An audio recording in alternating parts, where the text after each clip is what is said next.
Prepare to embark on an incredible journey beyond sight and sound as we cross the abyss between the ideal and the actual, between the real and the imaginary, where nothing exists and everything is possible. You are entering the Naples Arrangement. We'll begin with 0 as a basis of possible vibration. To begin to describe the world we live in, to describe the human experience in this material world, we must begin at the beginning. We will use a series of numbered points to mark our progress as we take one step at a time. And so we must begin with the idea of nothingness or 0. This is not unlike one's idea of empty space, a vacuum or void. There is nothing to describe, no place to begin. We must take our first positive step and place a point in the midst of this nothingness. The number 1, the point, positive yet indefinable. We can say we see something, but there is nothing to compare it to, no point of reference, no depth, height, or width. We can't say how near or far it is, how large or small. This is how a God is often described as the one from which all other things emanate, the white light that is beyond description, the all-in-one or the many-in-one, and so on. But this does not describe the three-dimensional world. We must take another step and place a second point, the number 2, the point as distinguishable from one other. In placing another point, we have created the line. We can now say that we see 2 points, and we can differentiate to some degree, as in saying one is point A and one is point B. But we are no closer to describing our three-dimensional world. The point is really a mere image of the first point, as we had nothing else to differentiate or compare it to. There are many things equated with the number 2, such as the formula 0 equals 2. On Earth, we can never be singular or one. You can think, for instance, of yourself, and there is you and the idea or image of yourself, which are 2 different things, subject and object. To think of yourself or any other thing automatically creates a division into duality. We live in the world of duality and can never be one in the material world. There are 2 sides to every coin. It takes 2 to tango. The law of opposites, the law of duality, you and your shadow, the shadow self. Negative and positive charges, such as in a battery. Feminine and masculine, opposites attract. Active and passive, the mere image of the soul. Throughout this film, we'll be referring to negative and positive as charges, and not good and bad. Returning to the points, we cannot say how near or far the points are apart and still have no idea about depth or height. We have created the line, but it is far from describing our physical reality. We must take another step forward and place a third point, the number 3, the point defined by 2 others, or the point defined by relation to 2 others. In placing a third point, we have created the triangle, the surface, the plane. The whole of plane geometry is based upon this number. We now have some idea of distances and of angular measurement.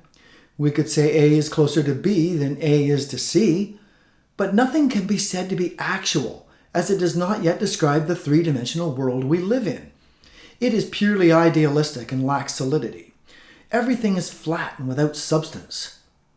However, because we have a surface, an area or plane on which to work with, we can begin creating. 3 is the number of the creative force.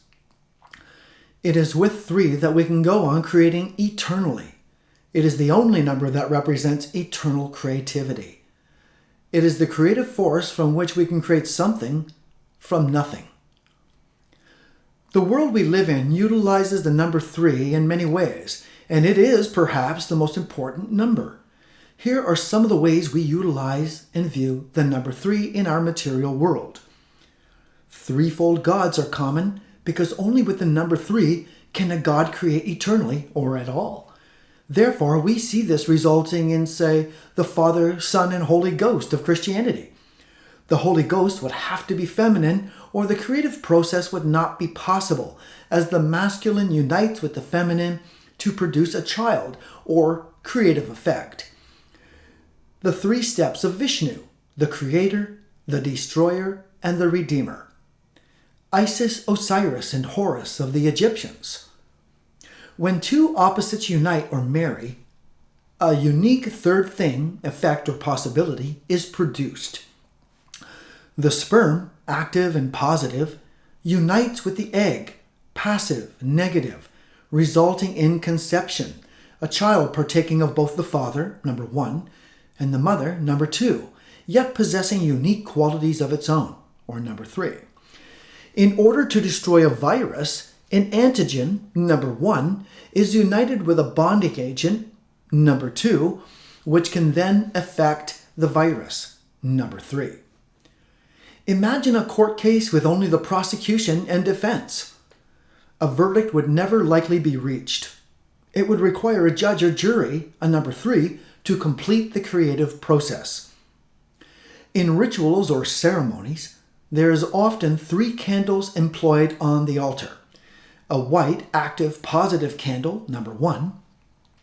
A black, passive, negative candle, number 2. And in the center, a third candle of the color which reflects the nature or intent of the ritual or ceremony. To make anything happen at all, there must be at least 2 things which can unite and create a third unique thing, or 3 things working harmoniously to result in physical effect. Generally, there are 2 opposites involved, such as active and passive, male or female.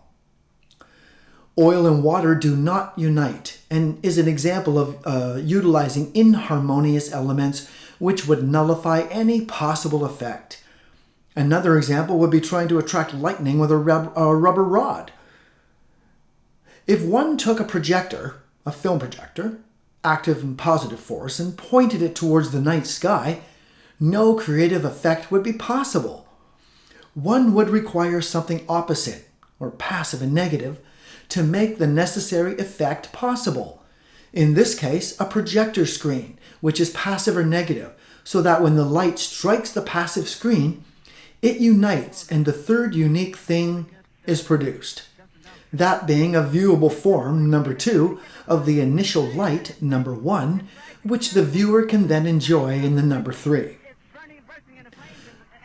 The number 3 is often considered a lucky number in many cultures. Filmmakers and book writers often utilize the 3 to produce successful films and books. Here are a few film examples. The 3 Musketeers, The 3 Amigos, The 3 Blind Mice, Goldilocks and the 3 Bears, The 3 Little Pigs, The 3 Wishes of the Genie, who is trapped in the triangle, the bottle. He is a 3-in-1 God form, all creative force, who wishes to experience life on the material plane. The bottle is the triangle. The 3 wishes make it possible for the genie to create something out of nothing, that number 3. Many shows will utilize 3 main characters in order to produce the best effect. The show The Three's Company, or Three's Company. How about Harry Potter with Harry, Ron, and Hermione?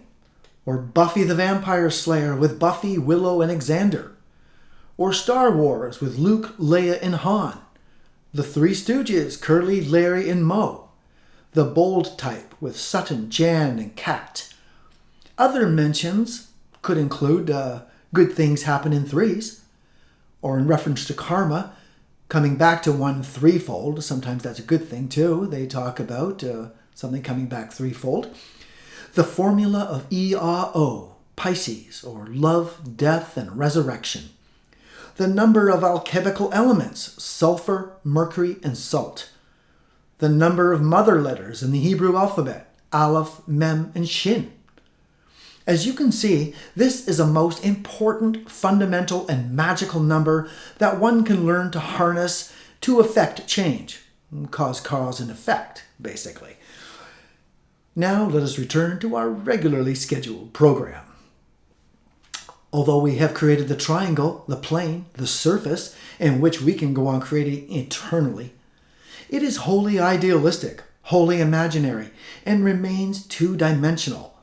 We are forced to take another step and place a fourth point, and in doing so, take another quantum leap from the ideal to the actual. The number 4, the point, defined by 3 coordinates, or matter. In placing another point, we have created the square, the solid, or matter. We have entered the 3-dimensional world and can now determine, for example, the x, y, and z axes of a square, or length, width, and depth. To better describe the number 4 in our quest to describe our human reality, here are 2 examples. Imagine you are having a house built for you, to your own specifications. The number 4 would represent the blueprint of your house that has been made by the draftsman, a drawing depicting your 3-dimensional home. But the construction has yet to begin, and only the blueprint exists at this stage, the number 4. As another example, were we describing a human, we could say that we have a solid object, the human body, but it would be a corpse, a solid object and nothing more. It would be dead matter, a lifeless body. Again, we have not yet reached the point which describes our living human reality. We must take another step forward and place a 5th point. The number 5, the point, equaling motion. Because we have already reached the point where we have the solid, matter, and a 3-dimensional world, there is only one direction possible to take, and that is to put matter into motion. This breathes life into otherwise dead matter. Once matter is put into motion, it creates a past, present, and future, and the idea of time. Only with motion and in time can any event be said to occur. I'll say that again, actually. Only with motion and in time can any event be said to occur. We have now come to a point where matter is in motion, and in describing our human experience, we have breathed life into an otherwise dead body. The heart begins to beat, the blood begins to circulate, and the lungs begin to take in oxygen. However, motion was a single step, and we have now that we've already taken. So to continue describing our reality, we would need to place a 6th point, the number 6. The point, now self-conscious and able to define itself in terms of the above 5 numbers. By placing a 6th point, we have created a point which has become conscious of itself, aware of its surroundings and its own existence. In terms of our human experience here on the material plane, the point has become capable of experience. The point is now at a stage where it can say, I am. The number 6 is the number of the self and the ego, the unique individual where no two are alike. This number plays a significant role in most religions and with Hermetic and other kindred systems due to its link with the self and the ego, which must be let go or risen above in order to rise towards the spiritual source, the triangle and number 1. When this is achieved, it is referred to as nirvana, samadhi, or union with God. In the Judaic system, they use the hexagram, the 6-pointed star composed of the triangle of fire united with the triangle of water, which creates an eternal cycle of fire, water, air, and earth. Fire, number 1, plus water, number 2, are united. This produces a 3rd unique element, which is air, which can then be fully realized or materialized on earth, the number 4. As an example of the number 6, imagine Frankenstein's monster lying on the lab stretcher, not yet alive, still a number 4. A jolt of lightning is passed through his body, the number 5, motion, and starts his heart beating. The moment when he opens his eyes and finds himself in the lab, this moment is the number 6. Again, I'll just kind of repeat that. Imagine this monster lying on the lab table. He's not yet alive. He's just a solid object of number 4. Number 5 is put into motion, a jolt of lightning. It starts his heart beating. The moment when he opens his eyes and he finds himself in the lab, this very moment is the moment 6. Because our original point has become self-aware or conscious of itself, we will be deviating now from strictly mathematical references, as conditions have become much more complex. Although conscious, the number 6 does not fully describe our human experience on Earth, the material plane. We must take another step forward and place another point, a 7th point. The number 7, the point's idea of bliss. If you're familiar with Hindu concepts, the 7th point is best described as Ananda. To best describe this 7th point, imagine you, the viewer, have been blind since birth, but a cure has been found, and today you are going to see for the first time. To prepare for this moment, we have placed you in the center of a huge field, scattered with the odd tree and a river. We've also placed in this field 200,000 items of various types that include a car, house, boat, plane, bike, musical instruments of every type, various pieces of sports equipment, a computer, animals of all types, paintings, tools, sculptures, kitchenware, 1,000 other random items. Now, imagine we lift the veil from your eyes and you take in this massive collage of items before you. Something happens at this time. You hone in on certain items and inquire about them, completely passing over other items. You ask about a cat, but you have passed by a dog. You ask about a bike, but have skipped over a car. You want to hold a cello when there was a set of drums right next to it. You ask about one painting, but not about the other 29 paintings. You are attracted to some items, skipped others, and completely passed over others, not even seeing them, as it were. This is the mysterious energy of the number 7.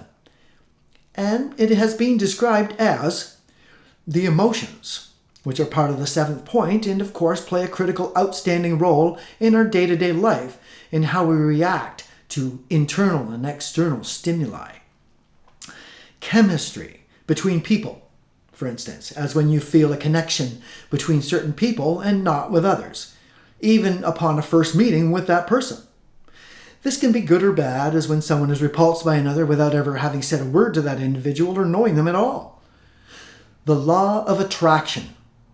This is the true law of attraction, not the flimsy, whimsical law of attraction touted by moneymakers and modern charlatans, such as those who published the childish book called The Secret, which claimed to be revealing certain secrets for the first time. There have actually been books detailing the law of attraction for literally centuries. The majority of modern books on the law of attraction are useless moneymakers, not unlike modern books on candle magic and spell casting. They're basically for children. So, the power of attraction is utilized in rituals or ceremonies whereby an individual seeks to invoke or evoke a particular energy, point, or number, and creates conditions, the number 3, in order to become a fit receptacle for that particular energy, to compel it to flow towards them, to imbue the energy into an object, such as a gem or a talisman or other physical item, which itself is in harmony with that energy, the point or number in question. As an aside, the number 7 plays various roles in our day-to-day life and plays a massive role in every single religion. It is the seven sacred planets you can see with the human eye, and resulted in the 7 pipes of Pan, the 7 days of the week, the 7 days of creation, or the 7 deadly sins, the 7 last sayings of the mythical Jesus on the cross, the 7 seas, the 7 metals of antiquity, the 7 wonders of the ancient world, the 7 chakras, the 7 steps of Buddha taken at birth. 7 is the first book of the Holy Quran. The list is too extensive. The viewer is encouraged to Google symbolism of the number 7. We will now return to our regularly scheduled program. So the number 7, if I may add a quick aside, it is a very forming energy. It's almost like wet clay or Play-Doh. It's forever forming and shaping, and it kind of reminds me of a lava lamp, just taking different shapes, but you can compel it, or sometimes it is compelled to take different shapes. So perhaps a lava lamp is that kind of blob inside there, taking different shapes and forms and always moving the way it moves. That is sort of like the number 7. Interesting. So let's get back to our regularly scheduled program. So now that we're conscious and taking in masses of external and internal information and reacting to them, we will now experience joy, sorrow, love, confusion, attractions, and so on, but in our own unique number 6 way. There are no 2 people alike. In other words, no 2 6s alike. 6 was the number of the individual. So what is the point, the individual, to do with all this information and emotion that is pouring in non-stop? We must take another step, as there is clearly more to us. We place an 8th point. The number 8, the point's idea of knowledge. If familiar with Hindu concepts, the 8th point is best described as chit. The mental mind, the frontal cortex, the logical thinking mind, is of the number 8. The number 8 refers to analysis and synthesis, the only 2 operations possible in the human experience. The question mark and the exclamation mark, the hunchback and the soldier. All we can do is ask, what is it, and how can we use it? When we make a discovery or come to an understanding, a reasonable conclusion, we get the exclamation mark, the aha or eureka. The number 8 refers to the ability to differentiate, reason, classify, choose, decipher, distinguish, and understand all of the external and internal stimuli we are being bombarded with all day long. It results in language and all forms of communication. It is that which has put together in logical form the world we see around us, everything we've built. The building of roads, the making of computers, houses, buildings, boats, planes, and rockets, and so on. Every single thing we've made. When drawn on paper, the numbers 7 and 8 are generally across from one another, the mind and emotions, in balance or out of balance, and needing to be placed back in balance, for instance, as when one is upset and it disturbs one's ability to think or to reason, or when one is immersed in work and neglects their loved ones, emotions, or number 7. The numbers 7 and 8 are well understood by people because they are the tools they use and are aware of all day long, their thinking minds and how they are feeling. However, there is still more to us, and we cannot stop here. We must take another step and place a 9th point. The number 9, or point's idea of being. If familiar with Hindu concepts, then the 9th point is best described as sat. Imagine if we forgot how to add numbers or how to read the second we put our pencil down or closed a book. We require, and incidentally have, the ability to recall information we have previously processed in number 8. It is the number 9. We can liken it to a filing cabinet that stores all information we've processed, all of our mood reactions and life experiences. The number 9 is the memory, the unconscious or subconscious mind, which stores every external and internal stimuli, thought, action, mood, event, etc. from the moment of your birth. It is often referred to as the Akashic egg or auric egg or Akashic records, which stores everything, including any previous incarnations you may or may not have had. The number 9 is seen in our day-to-day life as being considered a magical number because the sum of the digits of the multiples of 9 is always 9. It's known as a number, it's a culmination of wisdom and experience. Hence the number 9 in the tarot is the hermit, which carries the Akashic egg, often symbolized as a lamp, lighting one's path through life. The 9 lives of a cat. I just threw that one in. And to some, it is the number of perfection. Although we have reached a point where we have aptly described our human experience, there is yet one thing missing. We must take a final step forward and place a 10th point. The number 10, the point's idea of itself as determined by 7, 8, and 9.